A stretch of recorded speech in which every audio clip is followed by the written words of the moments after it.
So all this over here, over there was a sawmill. And then this was a dry chain. And over there was one big lumber shed that would hold like 4 million feet of shop pine.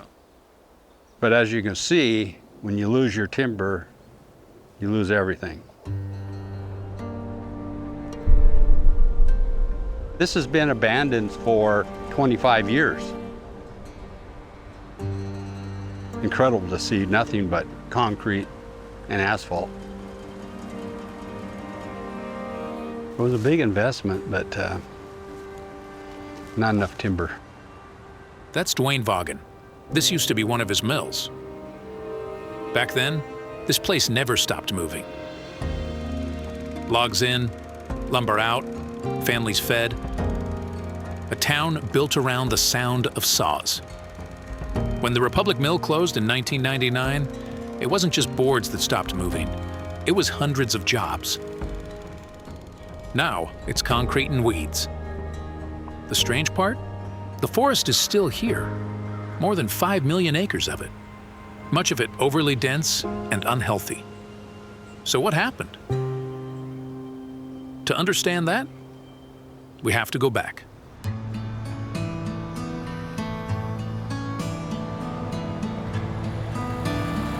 The company, the family company, with my dad and uncle started in 1952, just 10 miles from this site. They survived. They just worked hard. Times were tough.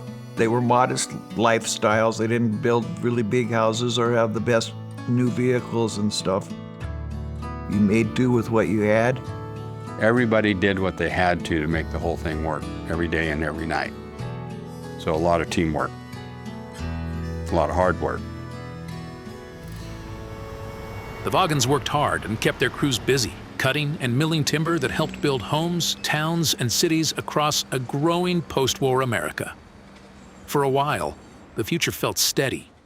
Then, in 1975, a tragedy struck that changed Vaagen brothers forever. My dad passed away in 75, 56 years old. He was the president of the company. I wasn't prepared at all. This was a sudden death and shock. My dad was the third child out of 4. I don't think he was the obvious front runner to run the mill. And then it was Vaagen brothers, so there was Bud and Bert. So each of them had 4 children. Now those 4 children were going to be co-owners of the mill. And then the discussion comes, well, who wants to be president? Well, my mom had to make a decision. She said, well, somebody's got to run it. My oldest brother said, I don't want to do it. And I paused, being 23, for about 15 seconds and said, I'll do it. My dad taking over the company at 23 is shocking. And he's got to figure out how to keep this company afloat and keep a lot of people employed. As Duane was learning how to lead, something much larger was unfolding across the West. For nearly a century, America's forests had fueled expansion. But by the late 20th century, many were beginning to ask whether that model could last. The debate over what forests were for was about to reshape everything. Starting in the late 1800s, an awful lot of the West was being built off of old-growth timber. And increasingly, as the western United States was being built, old-growth timber was logged because it had the highest value. After a while, it was really clear that about 90% of the old growth in the West had been harvested, trucked and railed and used. So in a way, society acted and said, those are our forests. They matter to us, and we value a lot more things than logs. We were trying to stop the massive clear cutting that was going on and the damage it was causing throughout the West. For a while, I was the head of the National Forest Protection Alliance, and one of our goals was to end commercial logging. What we saw was a lot of irresponsible logging, giant clear cuts that went across mountaintops, through creeks, and it was causing a lot of damage. The large trees and the old-growth groves were being increasingly made hands-off to state and federal foresters. And around the country, people were doing the same thing, and so I think it started shutting down some of the timber industry as well, because they were getting Forest Service was getting so challenged on and losing on many timber sales. And I think that was causing some reckoning within the Forest Service for sure. A lot of our timber sales were getting appealed by our environmental friends, causing a bad log shortage. It's pretty well documented that the environmental movement stopped almost all cut on the federal forest. So their cut went from, say, 100 million down to 70 million, down to 60 million, down to 16 million, and all the same players. So they all started disappearing. The timber wars devastated the industry. Mills closed. Equipment was auctioned. Generations of work disappeared. Duane knew survival would require more than optimism. So he got on a plane to Finland. There, he saw something no one else in his country was paying attention to. A system built around small trees, efficiency, and full utilization. He had to make a decision. If he was right, he could reinvent the company. If he was wrong, he'd lose everything. He brought back some cut-to-length logging equipment. I think it's the first machines of those type in this, probably in the country, definitely in this area. He could see the handwriting on the wall. The game was over in the big trees. It was going to be small stuff coming out of the forest. Building around small logs meant something radical for the time, leaving the bigger, older trees standing in the forest. It offered a path forward, but it changed the math. Smaller trees produced fewer boards per log. Margins tightened. To make it work, Duane had to rethink the entire mill, not just the saw line, but everything that came off the log. Sawdust, bark, chips, biomass. What had once been considered waste now had to carry its weight. If small logs were the future, every fiber had to matter. So where there's oftentimes 40 to 50% waste, they're continuing to process that waste into value-added products. Nobody even knows what the structure of the wood looks like in that small of a log. It turns out that it is very good. And we wouldn't have known that nationwide if somebody like my dad didn't go out on a limb, travel to another country, invest in something that nobody else would do, at least in the United States. Now this is the first hew saw brought to the United States. It went through here, and these are tires with studs in them, very hard rubber, and it would help center the log. And then the next section is the saws where you rip the lumber through a gang edger. So out comes the 2 2x4s, you trim it, stack it, dry it, plane it, it's ready to go. So all those small trees out here that there's no market, that you see them pushing over with bulldozers in the 60s, this machine can run them, and it takes only like 2 seconds to put a log in this side and get 2 boards on the other side. So this is really a forest thinning machine. The Forest Service said all that wood is no good. There's no merchantable lumber in it. There's no value, all that dog hair. Well, all those little trees grew a little bit more, but all of a sudden they had value, but nobody could see it. It's hard to believe that a machine this small could alter the direction of an entire company, but it did. The hew saw opened the door to a market most mills here had ignored: small diameter timber. Converting from large logs to small ones wasn't just a tweak. It meant retooling equipment, retraining crews, and redesigning the flow of the mill itself. There was skepticism inside the company and real financial exposure. If the shift worked, Vaagen Brothers would be ahead of the curve. If it didn't, the cost could be crippling. We've invested a ton of money in that period where the log yard, we had to put European log sorters in. We had a lot more log handling, a lot of different things. That was a lot of trial and error. We didn't know how to use it. We were trying to put the wrong logs through the machine. It was a good year and a half of just heartache and grief. I will bet some people thought he was taking a big risk. And he was.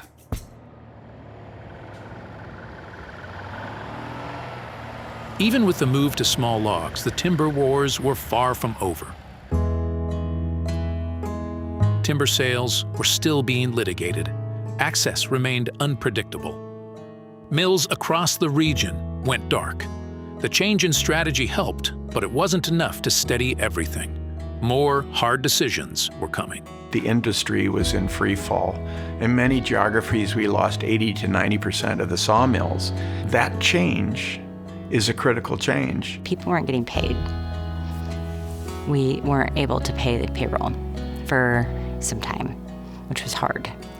And I know personally my dad put everything he had on the line.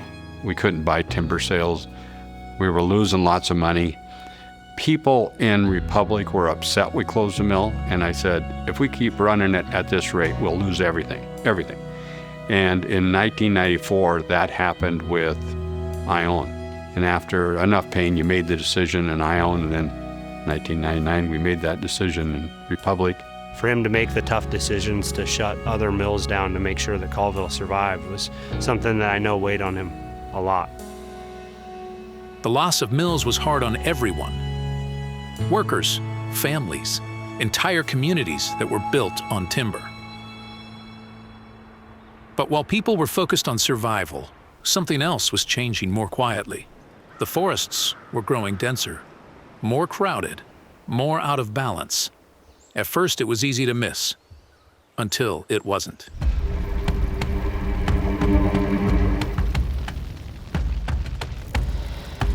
Roll the film, the climate's getting warmer, it's getting hotter, drier, windier, and a lot of smaller shade-loving trees filled in between the spaces where we took out the older guys. And over time, essentially, that created an epidemic of trees, smaller trees. The results are severe fire across a large landscape. In the 2010 to 2015 range, we've had some pretty historic fires starting to occur. Problem right now is it's out of balance. The ecosystem is out of balance. Why? We see more catastrophic fires because we're not managing and stewarding the forest land on public lands. Everywhere you look, it's overstocked. And there's vegetation from the dirt to the tallest tree and no break in the canopy. And you know that it's going to take you at least 3 years to even begin doing something about it. This fire was stick pin, 70,000+ acres. This is almost total devastation. Some of these rocks are split. That's because of the fire. We could have saved this forest if it was treated first, yes. They don't see that we can make this healthy, that we can run a mill and employ 150 people and employ the loggers and all the local businesses while at the same time turning this into very healthy forest and healthy communities. So that's what we see here. I'll drive through this road for the rest of my life and say this didn't have to happen. Just 25 miles separate the abandoned mill in Republic and this burned hillside. Both are reminders of a system out of balance. For Duane, standing in the aftermath, the question isn't whether something has to change. It's who is willing to change it. If you lose as many mills as we've lost, we don't have the capacity to do restoration forestry. We were at a stalemate. The forest was at a stalemate. Sales were being threatened, litigated, and it gave people a reason to sit on their hands in the agency. So they did, and it just kept dwindling. So we got to do something. The change to small logs at the mill and keeping the larger, older trees in the forest actually made the forests healthier and more fire resilient. And this created an opportunity to have a different conversation with the environmental community. I had known Duane because I'd seen him at meetings, but I didn't see them as friends. I saw them as, oh boy, these are the timber people who are trying to destroy all the forest lands. So I didn't have a great opinion of them. They were the enemy. And I'd been to lots of hearings when they said things and it was irritating. But we also knew that if we didn't approach them, nobody else was going to, because nobody was seeing the path forward. And you could just feel the stress in the room. He brought up with myself and Tim Coleman, what if we could find a different way of doing things and find some common ground on things?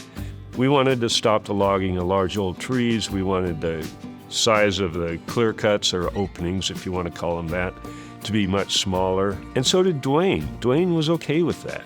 That was kind of the seed for, maybe we could do responsible logging and give everyone a little bit or a lot of what they needed.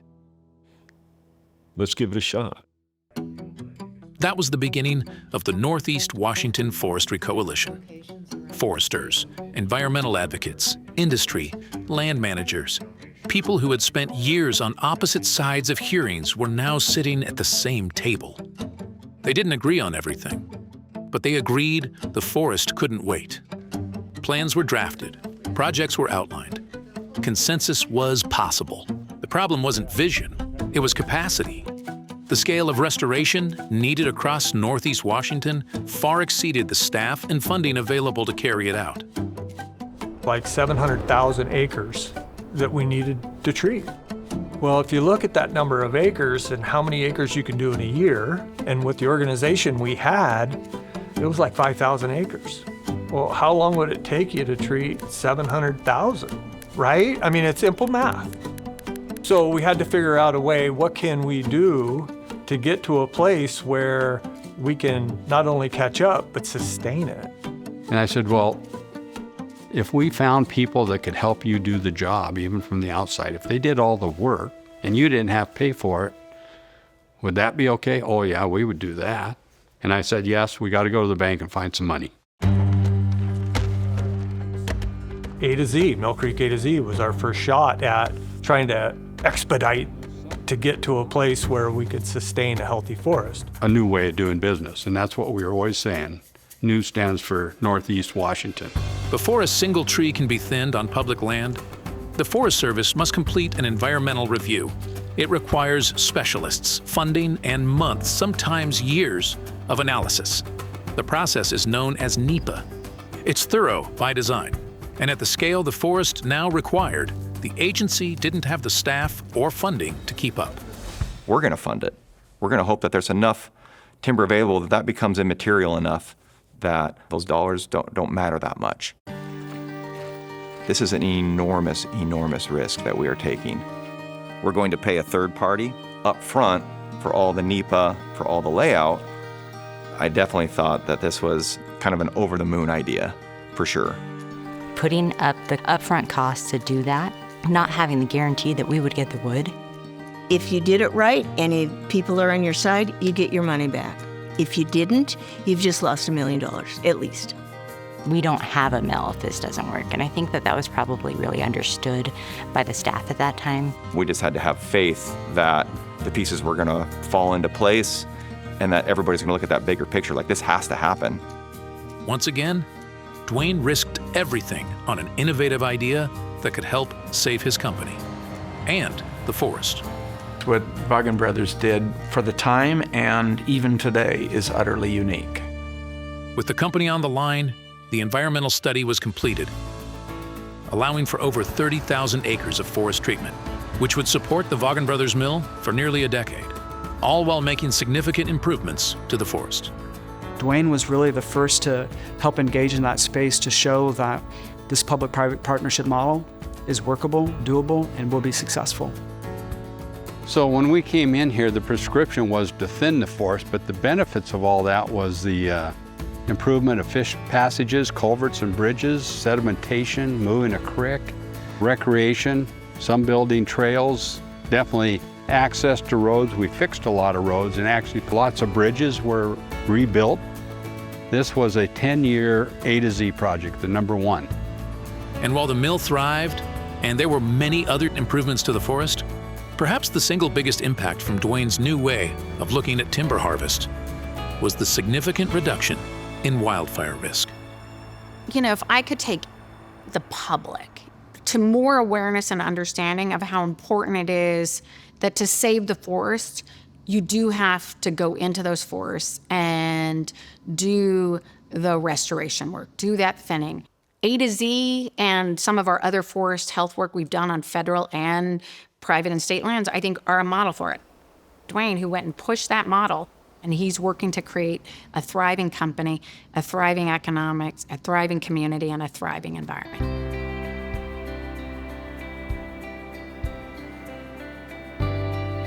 Through decades of uncertainty, market collapse, litigation, fire, and financial risk, Duane kept choosing to adapt. What began as a traditional timber company evolved into something different. Today, Vaagen Brothers doesn't just bid on timber sales, it helps design and implement forest restoration. Forest health comes first. Forest products are the byproduct. And in that shift, the company found a way to keep both rural communities and the surrounding forests thriving. You won't have forest restoration without an active and successful forest industry. But I'm optimistic because there are places like Vaagen Brothers where we're doing it and we're doing it well. Healthy forests for the people for a very long time.